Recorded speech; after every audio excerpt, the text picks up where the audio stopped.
మంచు విష్ణు ప్రతిష్టాత్మకంగా కన్నప్ప చిత్రాన్ని నిర్మిస్తున్నారు. ఈ చిత్రానికి ముఖేష్ కుమార్ సింగ్ దర్శకుడు కాగా, కథను మంచు విష్ణు స్వయంగా రాసుకోవటం విశేషం. కన్నప్ప ఇప్పటికే వాయిదా పడింది. జూన్ 27న థియేటర్స్లోకి రానుంది. మంచు విష్ణు కన్నప్ప చిత్రాన్ని విపరీతంగా ప్రమోట్ చేస్తున్నారు. పలు మీడియా సంస్థల ఇంటర్వ్యూలలో ఆయన పాల్గొంటున్నారు. ఇక కన్నప్ప మూవీ బడ్జెట్ 100 కోట్లు అని ఆయన తేల్చారు. మంచు విష్ణుకు ఉన్న మార్కెట్ రీత్యా ఇది రిస్క్ అనే చెప్పాలి. అయితే ప్రభాస్, మోహన్ లాల్, అక్షయ్ కుమార్ వంటి స్టార్స్ గెస్ట్ రోల్స్ చేయటం కలిసొచ్చే అంశం. అదేవిధంగా Kannappa movie content rich making ప్రేక్షకులను థ్రిల్ చేస్తుందని, విజయం అందిస్తుందనే నమ్మకంతో మంచు విష్ణు ఉన్నారు. కాగా కన్నప్ప మూవీ భారీ క్యాస్ట్తో తెరకెక్కుతోంది. ఇక మంచు ఫ్యామిలీకి చెందిన నలుగురు కన్నప్ప మూవీలో నటించటం విశేషం. హీరోగా మంచు విష్ణు చేస్తూ ఉండగా, మోహన్ బాబుతో పాటు మంచు విష్ణు 2 కుమార్తెలో నటిస్తున్నారు.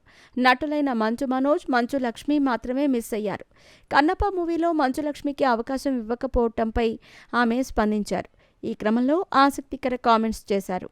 నాకు కన్నప్పలో అవకాశం ఎందుకు ఇవ్వలేదో మీరు మంచు విష్ణును అడగాలి.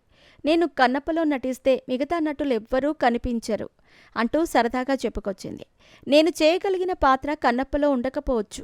అందుకే మంచు విష్ణు నాకు ఛాన్స్ ఇవ్వలేదు. అన్ని సినిమాల్లో మా ఫ్యామిలీ మెంబర్స్ నటిస్తే అది మా కుటుంబ చిత్రం అవుతుంది అన్నారు. మరో ప్రశ్నకు సమాధానంగా సోదరులకు తన సపోర్ట్ ఎప్పుడూ ఉంటుందని మంచు లక్ష్మి అన్నారు. కొన్నాళ్లుగా మంచు కుటుంబంలో వివాదాలు నెలకొన్నాయి.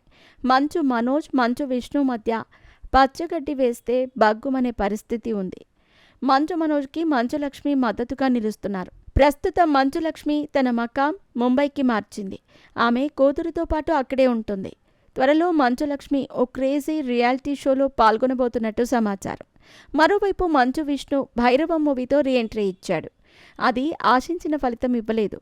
మీరాయి చిత్రంలో మంచు మనోజ్ విలన్ రోల్ చేస్తున్న సంగతి తెలిసిందే.